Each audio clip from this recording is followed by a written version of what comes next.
Student, today we will start our theme 1, bricks, beads and bones, the Harappan civilization. Students, आज हम Harappan civilisation के बारे में discuss करेंगे. इसमें bricks, beads and bones means ईंटें, मोतियाँ और हड्डियों, इनके बारे में इसमें बताया गया है. The Harappan seals is possible the most distinctive artifact of the Harappan और इंडस वैली सिविलाइजेशन. जो हड़प्पन सील है वो संभवतः एक डिस्टिंक्टिव आर्टिफैक्ट है हड़प्पा और इंडस वैली सिविलाइजेशन का, जो कि मेड ऑफ स्टोन से बनी हुई है, जिसे हम स्टेटाइट के नाम से जानते हैं. और ये सील अक्सर एनिमल मोटिव्स या एनिमल्स के जो साइन हैं वो हमें इन सील्स पर मिलते हैं, जो कि अभी तक भी ये स्क्रिप्ट अनडेसिफर्ड है, इसको नहीं पढ़ा गया है. Yet we know a great deal about the lives of the people who lived in the reason from what they left behind, their houses, pots, ornaments, tools and seals, in other words from archaeological evidence.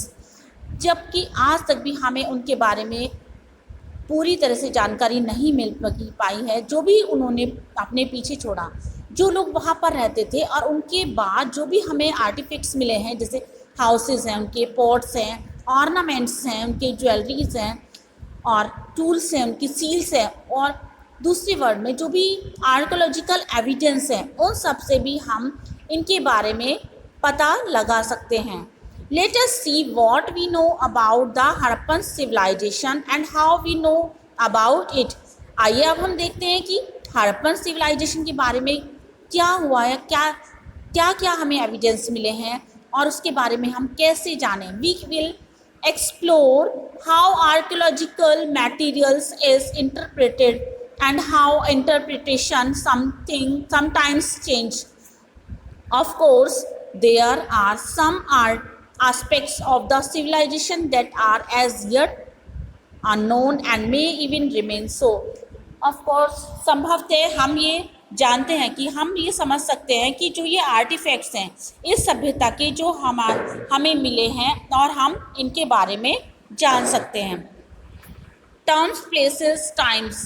The Indus valley civilisation is also called the Harappan culture. Archaeologist use the term culture for a group of object distinctive in style that are usually found together within a specific geological area and period of time. हम ये Indus valley civilisation के बारे में, जिसको कि Harappan culture या हड़प्पन संस्कृति के नाम से जाना जाता है, जो हमारे आर्कियोलॉजिस्ट हैं उन्होंने इस कल्चर को उनके ऑब्जेक्ट या उनकी डिस्टिंक्टिव स्टाइल या फिर उनके जो उन्होंने उस टाइम पर जो स्पेसिफिक या जोग्राफिकल एरिया था उन पीरियड टाइम पर जो पाया, उसके बारे में उन्होंने उसको एक्सप्रेस किया है. In the case of the Harappan culture, these distinctive object include seals, beads, weight, stone, blades and even fake beads. इनमें जो इंक्लूड है बहुत सारे ऐसे ऑब्जेक्ट्स हैं, सील्स हैं, बीड्स हैं, वेट जो वेट या वजन करने के लिए, स्टोन्स हैं, ब्लेड्स हैं, और यहाँ तक कि बेक ब्रिक्स या पक्की ईंटें भी हैं. और ये जो ऑब्जेक्ट्स हमें मिले हैं, इनका जो एरिया है वो अफ़गानिस्तान, जम्मू, बलूचिस्तान जो कि पाकिस्तान में है, और गुजरात में है. ये हम आगे मैप 1 में देखेंगे. Name after Harappa, the first site where this unique culture was discovered. The civilisation is dated between. There were earlier and later culture often called early Harappan and late Harappan. जो ये हड़प्पन कल्चर है, जिसे हम हड़प्पा का नाम दिया गया है, इस कल्चर को डिस्कवर करने के बाद हम देखते हैं कि इसको भी एक डिफरेंट डेट के अकॉर्डिंग डिसाइड किया गया है. अर्ली और लेट हड़प्पन कल्चर के नाम से इसे जाना गया है. जो हड़प्पन सिविलाइजेशन है वो मैच्योर कल्चर के नाम से भी, उसका जो कल्चर है उसके अकॉर्डिंग हम इसको मैच्योर कल्चर के नाम से भी जानते हैं. Now we take our topic first, there beginning. There were several archaeological culture in the region prior to the mature Harappan. These cultures were associated with distinctive pottery evidence, agriculture and pastoralism, and some crafts, settlement, and generally small, and there were virtually no large buildings. हम बहुत सारे जो archaeologist हैं, हमारे जो archaeologist हैं, उनके द्वारा जो भी मैच्योर या हड़प्पन सभ्यता के द्वारा जो भी उनके नॉलेज उन्होंने गेन की इस रीजन के बारे में बताया, तो ये जो कल्चर है एसोसिएट करता पोर्टरी और उनके एविडेंस जो एग्रीकल्चर एविडेंस मिले हैं, उनके क्राफ्ट्स हैं, उनकी बिल्डिंग्स हैं, इन सब से हमें उनके बारे में पता चलता है. It appears that there was a break between the early Harappan and the Harappan civilization. Evidence from large-scale burning at some sites as well as the abandonment of certain settlements. Now we take second topic, substance strategies. If you look at map first and second, you will notice that the mature Harappan culture developed in some of the areas occupied by the early Harappan culture. आप map first and second को देखेंगे, जो इसमें developed हुआ है वो early Harappan culture developed हुआ है. these culture also share certain common elements including subsistence strategies. The Harappan ate a wide range of plant and animals products including fish. Archaeologist ने जो उनके पास को रिकन्स्ट्रक्ट किया है, उन्होंने ग्रीन सीड्स भी उनको फाइंड आउट किए हैं. और ये जो आर्कियो बोटनीज हैं वो स्पेशलिस्ट थे, जो एशियन प्लांट जो रिमेन थे उनके जो स्पेशलिस्ट थे, उन्होंने इसकी रिपोर्ट को प्रस्तुत किया है. grains found at Harappan site include wheat, barley, lentil, chickpea and sesame. Millets are found from site in Gujarat. Finds of rice are relatively rare. जो राइस है वो मुश्किल से ही वहाँ मिला है, कहीं कहीं पर ही मिला है. Animal bones found at Harappan sites include those of cattle, sheep, goat, buffalo and pig. Study done by archaeologists or geologists indicate that these animals were domesticated.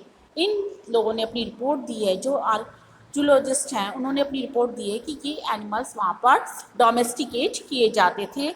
और इनकी जो बोन्स मिली हैं वो जैसे डियर है, घड़ियाल है, ये भी यहाँ पर पाए जाते थे, क्योंकि हमें इनकी बोन्स प्राप्त हुई हैं आर्कियोलॉजिस्ट को.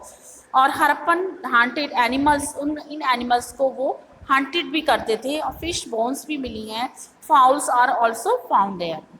Now we take our sub topic 2.1 are agricultural technologies. While the prevalence of agriculture is indicated by find of grain, it is more difficult to reconstruct actual agriculture practice. Was seeds broadcast on plough lands? क्या seeds को scattered किया जाता था या वो lands में प्लो या उनको जोत कर तैयार किया जाता था? जो उनका रिप्रेजेंटेशन है, जो उनका सील्स है और टेराकोटा स्कल्पचर से ये इंडिकेट होता है, जो कि बुल, जिसको देखकर ऐसा लगता है कि वो बुल के बारे में जानते थे. और आर्कियोलॉजिस्ट ने ये भी एक्सप्लोर किया है कि oxen were used for bull ploughing. बैल का यूज़ प्लो या खेतों को जोतने के लिए किया जाता था. Moreover terracotta models of the plough have been found at sites in Cholistan and at Banawali, जो कि हरियाणा में है. हरियाणा में और बेनावाला वाले एक जगह है और कॉलेस्टिन, वहाँ पर इन साइट्स पर ये टेराकोटा मॉडल्स हमें प्राप्त हुए हैं. Archaeologist have also found evidence of plough field at Kalibangan. Kalibangan में भी ऐसे बहुत सारे एविडेंस हमें प्राप्त हुए हैं, और इनके फील्ड्स और 2 sets of furrow at right angles to each other, suggesting that 2 different crops were grown together. Archaeologists have also tried to identify the tools used for harvesting. Harvesting भी करते थे वो टूल्स या औजार भी उन्हें हमें प्राप्त हुए हैं.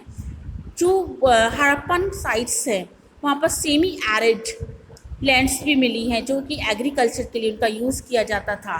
ट्रेसेस ऑफ कैनल्स भी हड़प्पन में पाई गई हैं, जैसे वो शॉर्ट घाई साइज जो कि अफ़गानिस्तान में है, इन साइट पर कैनल्स भी मिली हैं, सिर्फ पंजाब और सिंध में भी। और ये पॉसिबल है कि दैट एंशियंट कैनल साइट आप लॉन्ग एगो, पॉसिबल है कि लॉन्ग एगो बहुत समय पहले ये साइट्स पर यहाँ पर प्राप्त हुई हैं। और like drawn wells was also use for irrigation, ये इरीगेशन के लिए इनको यूज़ किया जाता था। जबकि धौलावीरा में एक रिजर्वियर मिला है जो कि गुजरात में है, जो एग्रीकल्चर के लिए इसमें वाटर को स्टोर करके रखा जाता था। जैसे कि आपको इस पिक्चर में शो किया गया है, जो कॉपर टूल्स हैं 1.4 पिक्चर में, 1.5 में आपको रिजर्वियर है at Dholavira, note the masonry work. इसको ही देखिए कि कितना सुंदर तरीके से इस आर्टिफैक्ट को बनाया गया है। फिगर 1.6 सैडल क्वान मीन्स, जैसे लगता है इसको देखकर जैसे सिल बाट के तरह से इस पत्थर का यूज़ किया जाता होगा।